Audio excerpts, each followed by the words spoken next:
100కు పైగా దీర్ఘకాలిక సమస్యలకు ఎటువంటి ఆపరేషన్ దుష్ప్రభావాలు లేకుండా హోమియోపతి చికిత్స.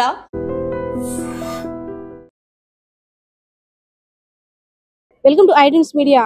కాస్త నలతగా ఉంది ఒంట్లోని. అనారోగ్యం కారణంగా 2 రోజులు రెస్ట్ తీసుకొని తర్వాత విధులకు హాజరవుతాను అనుకొని మళ్ళీ మరుసటి రోజు యథావిధిగా డ్యూటీకి హాజరయ్యారు.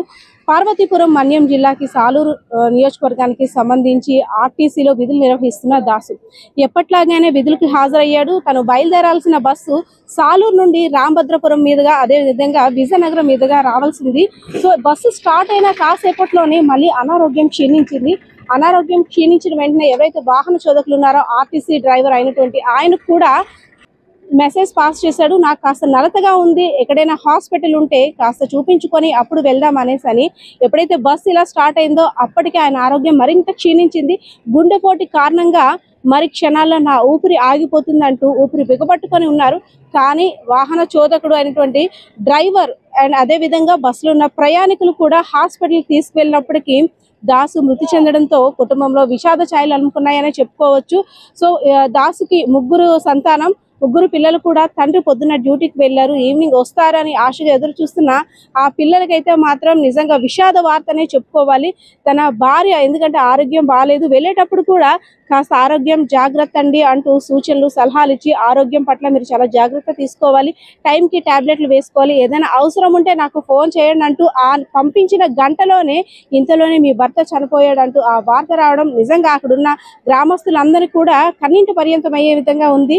కుటుంబ సభ్యులు ఏడుపులు మాత్రం చూస్తుంటే ఒక్కొక్కరు కూడా కడుపు తరుక్కుపోయే పరిస్థితి కనిపిస్తా ఉంది.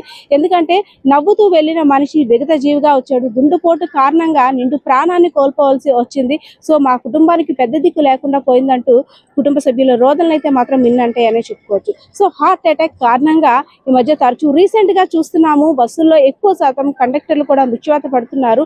సో హార్ట్ అటాక్ ఎప్పుడు ఎవరిని ఎలా అటాక్ చేస్తుందో కూడా తెలియని పరిస్థితి.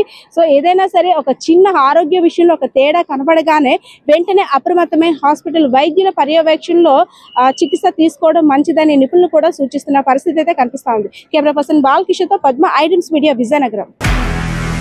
నిజంగా ప్రస్తుతం ఉన్నటువంటి సమాజం దేనికి ప్రయారిటీ ఇస్తుంది? ఆర్థిక సంబంధాల చుట్టూ మాత్రమే తిరుగుతుంది. మళ్ళీ ఎన్నికలంగానే చాలా విరక్తి కలుగుతాం. మంచి అనిపిస్తుంది కదా, లేడీస్ కూడా ఛాలెంజింగ్ జాబ్స్ చేసినప్పుడు చాలా బాగుంటది. ట్రాఫిక్ అసిస్టెంట్స్ గా నియమించిన ట్రాన్స్జెండర్స్ అందరితో సాల్యూట్ చేయించుకుంటున్నారు. ఫుడ్ డెలివరీ ఇవ్వటానికి వెళ్ళినటువంటి డెలివరీ బాయ్ అనిల్ పై కళ్ళ ముందు